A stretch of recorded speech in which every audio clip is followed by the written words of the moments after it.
Teman-teman semuanya, kembali lagi bersama saya. Di sini saya Rasidu Fabil Masuri akan menjelaskan pada kalian semuanya terkait dengan patogenesis dari asma.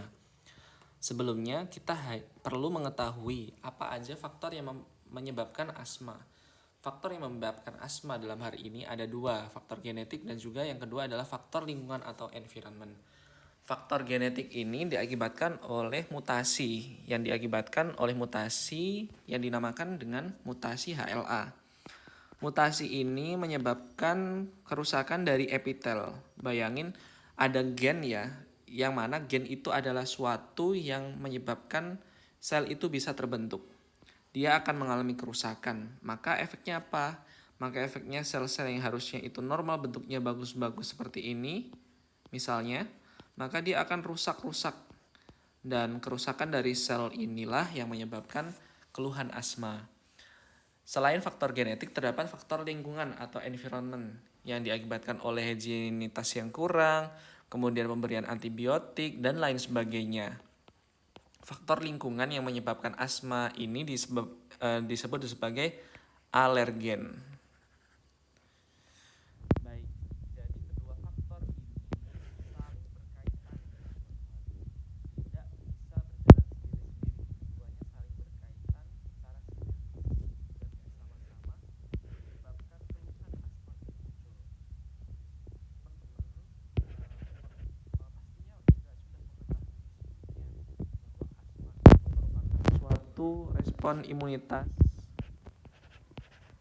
hipersensitivitas tipe yang pertama atau disebut sebagai atopik. Sama seperti respon hipersensitivitas tipe pertama yang diakibatkan oleh adanya pejanan suatu alergen sebelumnya yang menyebabkan terbentuknya IgE dan juga eosinofil. Respon hipersensitivitas tipe 1 ini juga perlu adanya 2 kali pejanan untuk akhirnya dia bisa merespon. Jadi saat ada trigger atau ada first exposure, pejanan pertama maksudnya, dia tidak akan terjadi apa-apa pada tubuhnya. Hanya aktivasi dari beberapa sel. Hanya aktivitas sel imunitasnya aja yang menjadi on alias aktif. Saat terdapat pejanan yang kedua atau secondary exposure, barulah di situ sel kekebalan tubuhnya itu bekerja. Jadi sel hipersensitivitas tipe 1 ini dia terjadi sebanyak 2 kali baru bisa bekerja. Pejanan pertama alias first exposure ini apa aja sih yang akan terjadi gitu. Dia tidak semena-mena berhenti gitu aja guys. Dia tidak semena-mena tidak ada kegiatan apa-apa di sana. Tapi di pejanan pertama ini justru yang paling krusial karena tubuh akan mengetahui bahwa oh ternyata ini yang bisa menyebabkan dalam tanda kutip adalah bahaya bagi tubuh. Fase pengenalan PDKT. Nah, itu bahasanya. Pada first exposure ini. Yang akan terjadi adalah sel T yang notabene adalah sel limfosit, dia akan mengaktifasi sel B. Yang notabene adalah sel limfosit. Sel T yang dimaksud adalah sel T helper atau TH2 singkatannya. Kemudian sel T ini akan menstimulasi sel B akan menstimulasi sel mast. Nah, si sel mastnya ini lah yang akan menstimulasi beberapa sel-sel lain. Akan tapi saat pejanan pertama, ketiga sel inilah yang bekerja. 1, 2, 3. Ketiga inilah yang bekerja. Sel mast ini dia nanti di luarnya itu, di luar selnya itu akan ada IgE atau IgE. Nah, si IgE ini dia akan menangkap alergen atau benda asing yang dianggap bahaya bagi luar tubuh untuk dikenalkan dengan sel emas. Nah, cukup sampai di sini ya. Kalian ada yang kurang paham kah? Baik, karena sudah paham, saya akan lanjutkan. Ini yang terjadi pada pejanan pertama. Dan saat pejanan kedua, katakanlah ini adalah polen gitu. Polen dari bunga. Saat ada pejanan kedua dari polen bunga ini, maka sel tubuh itu udah tahu.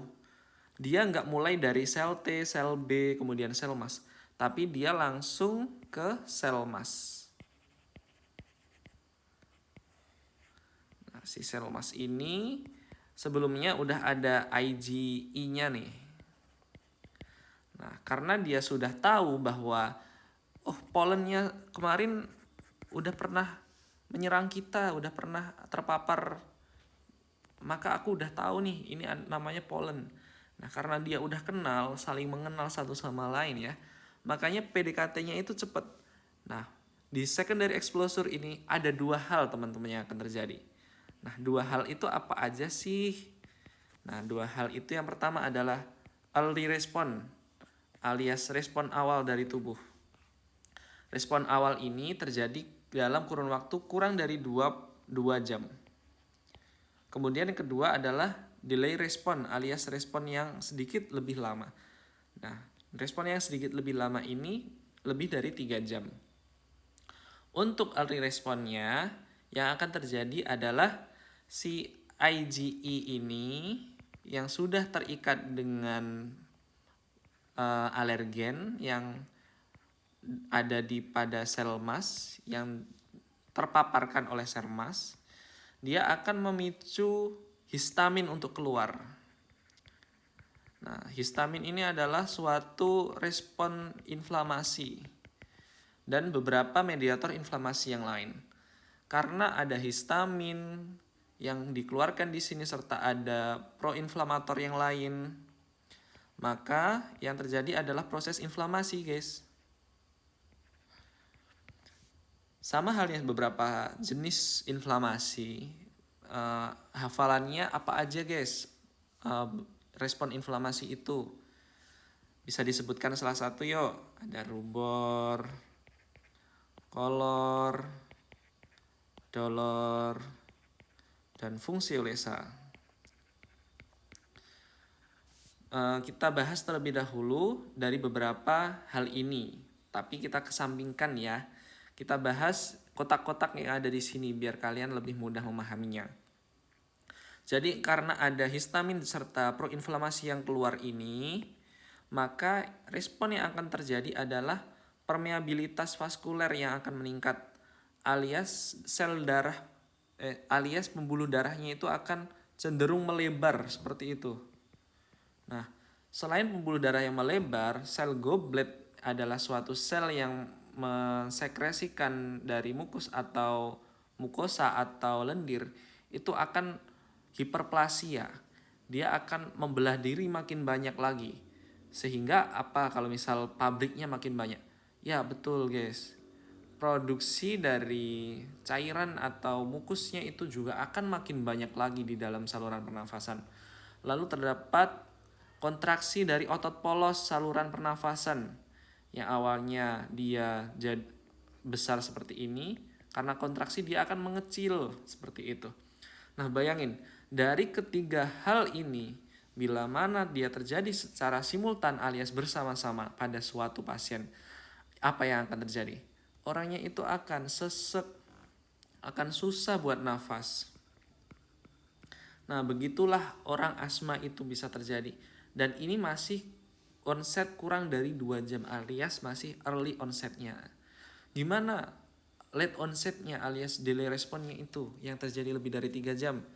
Nah, yang akan terjadi adalah aktivitas dari sel emas ini yang dia terikat dengan IgE, kemudian di sini ada alergennya, dia akan melepaskan sitokin proinflamasi. Akan menyebabkan inflamasinya atau peradangannya ini makin parah. Inflamasi itu nama lainnya adalah radang. Nah, saat dia menstimulasi radang makin parah lewat apa aja, Dok? Lewat stimulasi dari white blood cell. White blood cell yang polimorfonuklear. Ada apa aja di situ? Salah satunya adalah eosinofil. Eosinofilnya makin banyak dan dia akan berada pada beberapa organ, saluran nafas, mata, dan juga hidung, yang menyebabkan hidung beler alias rinitis, kemudian ada kemerahan pada mata atau konjungtivitis, serta pada aliran nafas menyebabkan kontriksi alias susah nafas karena bronkusnya itu makin kecil salurannya. Mungkin untuk beberapa dari kalian melihat grafik ini sedikit memusingkan ya.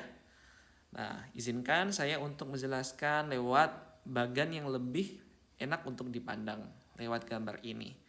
Kita akan bahas satu persatu terlebih dahulu. Yang pertama adalah kita perlu tahu jalan nafas normal itu seperti apa sih, Dok? Nah, ini loh. Ini adalah jalan nafas yang normal. Bayangin, kayak kue lapis gak sih, guys? Di sini ada mukus alias lendir-lendirnya. Kemudian di sini ada sel goblet yang ada cuma 2 buah.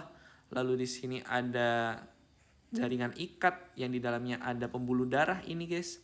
Kemudian di sini ada otot yang tipis juga. Sekarang kalian bandingin sel normal ini dengan sel yang terjadi pada asma. Bisa kalian lihat di sini dan juga kalian bandingin juga di sini. Sel goblet untuk mengeluarkan mukus alias lendir itu jadi banyak. Kemudian lendir alias mukusnya di sini jadi tebel banget karena produsen alias pabriknya juga banyak, ya kan? Logikanya gitu aja, nggak usah dipikir ribet-ribet. Kemudian di sini jaringan ikatnya dia makin luas. Kemudian di dalam jaringan ikatnya ini juga ada sel darah putih tipe white blood cell yang banyak banget ini. Ada eosinofil dan juga ada limfosit khususnya di situ. Kemudian di sini juga otot polosnya makin tebel lagi, guys, karena ada kontraksi otot polos di sana. Bayangin, saluran pernafasannya itu makin tebel. Dan ini jangan kalian bayangin cuman satu garis gini aja ya. Saluran pernafasan kan bulat kayak gini. Otomatis kalau kalian bandingin, kalau sama-sama bulatnya ya, yang atas itu bulat tapi dengan bagian yang tipis-tipis. Tapi kalau yang udah di bawah ini ya, pada jalur nafas pada orang asma, dia itu meskipun sama-sama tebelnya, sama-sama kue lapisnya, tapi masing-masing dari bagiannya itu makin tebel lagi, guys. Jadi bayangin ini makin tebel lagi, sehingga menyebabkan penyempitan dari saluran nafas. Nah, seperti itu. Oke, secara histologi dan juga secara anatomi singkatnya kalian udah paham ya. Sekarang kita akan bahas patofisiologinya. Kalian nggak usah bingung-bingung guys di sini. Sebenarnya patofisiologi itu nggak terlalu rumit kok kalau kalian udah memahaminya.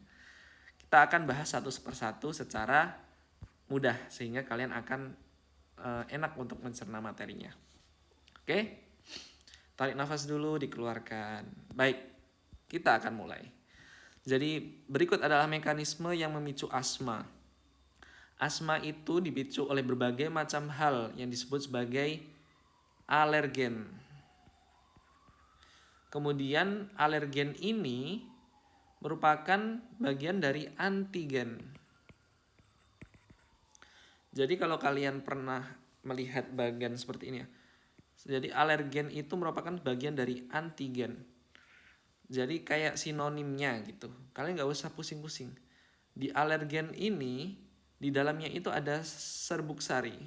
Salah satunya. Selain serbuk sari ada apa aja, Dok?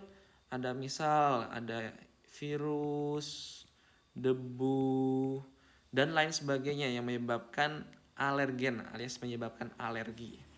Sampai di sini udah paham ya. Kemudian di sini ada si alergennya alias antigennya ini dimakan oleh sel dendritik yang modelannya tweet ini. yang nggak beraturan ini. Sel dendritik itu ada pada mukosa dari saluran nafas kita, ada pada epitelnya dia. Nah, dia karena ada di luar, makanya dia bisa menangkap alergen-alergen yang masuk dari luar tubuh. Dia terperangkap di sini alergennya, dan si sel dendritik ini dia sangat kepo orangnya. Kepo banget guys. Sampai semua yang asing itu dia kenalin semuanya. Dan dia kenalinya ke siapa? Ke temennya nih guys. Namanya adalah sel limfosit yang disebut sebagai T helper atau TH2. Ini udah nama dari sononya lah, nama pemberian orang tuanya. Jadi kalian gak usah bingung, TH2 apa sih dok, limfosit apa sih dok gitu. Yang penting kalian adalah pahami grafik dan juga bagian yang saya tulis ini. Oke? Baik, kita lanjut. Karena dia dikenalin ke sini, otomatis TH2-nya jadi kenal dong. Nah, si TH2-nya ini juga ngepoin tuh, ngasih tahu ke sel B alias sel limfosit juga dia. Nah, apakah di sana nanti sel B dan juga sel T itu warnanya biru dan juga merah dok? Enggak, ini cuma perumpamaannya aja biar kalian nggak bingung. Nah, si sel B-nya ini dia memproduksi suatu protein yang dinamakan dengan IgE alias IgE yang berfungsi sebagai respon alergi. Nah, si IgE ini dia melayang-layang bebas di dalam pembuluh darah. Nggak cuma satu, ini ada banyak banget karena si sel B ini sebagai produsennya. Nah, dia melayang-layang kemudian dia akan menempel pada sel yang besar banget ini dinamakan dengan sel mas. Sel mas ini istilahnya adalah yang sangat kuatnya. Dia ditempelin oleh protein-protein bentuk Y ini atau IgE ini atau IgE ini untuk nantinya dia bisa terpapar kedua kali. Tadi kan saya ngasih tahu nih, ini paparan yang pertama. Jadi responnya itu hanya seputar sel B, sel T, kemudian sel B, lalu sel mas. Dah itu tok. Nanti baru respon yang berlebihan itu ada pada respon yang kedua guys.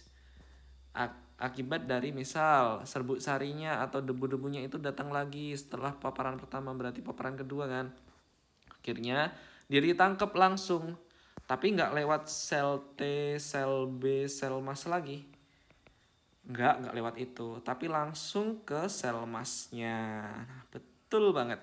Ini dia langsung terpapar, masuk ke sel mas, langsung ditangkap dia sama sel masnya. Karena kenapa? Sel masnya dia udah kenalan, udah dikenalin sama si sel B, udah dikenalin sama si sel T, makanya dia udah kenal. Nah, karena dia udah kenal, makanya dia langsung tuh ngasih respon pada tubuh.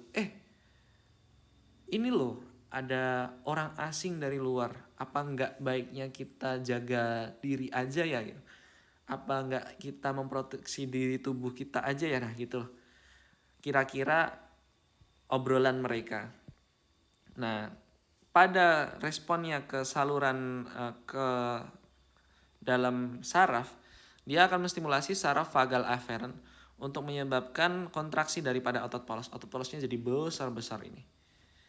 Kemudian yang di mukus, dia akan menyebabkan respon dari ekskresi ya. Ekskresi dari kelenjar sel goblet untuk mengeluarkan mukus atau cairan lendir yang lebih banyak lagi. Nah, itu hanya terjadi pada fase awalnya doang. Ada nih fase lambatnya.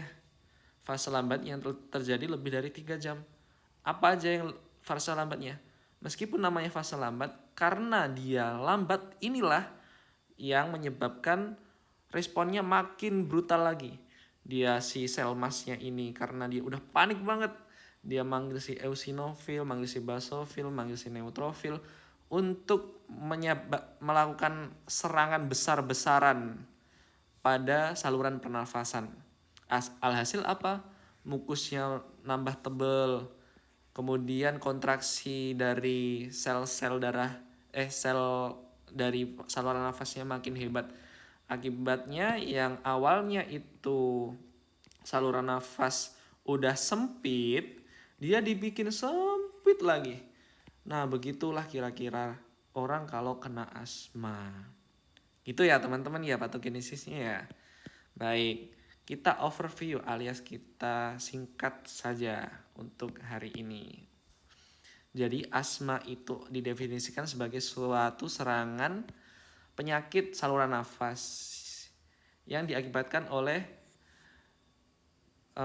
peningkatan hyperresponsiveness alias respon yang terlalu hyper, yang terlalu hebat dari beberapa sel darah putih itu tadi yang menyebabkan obstruksi atau sumbatan. Sinonim obstruksi adalah sumbatan. Sumbatan saluran nafas yang reversible alias bisa tuh untuk kembali lagi. Apakah ada dok yang irreversible? Ada, namanya adalah PPOK. Nanti kita akan belajar di segmen berikutnya. Nah, kenapa reversible? Karena dia bisa kembali lagi seperti sedia kala meskipun tidak 100%.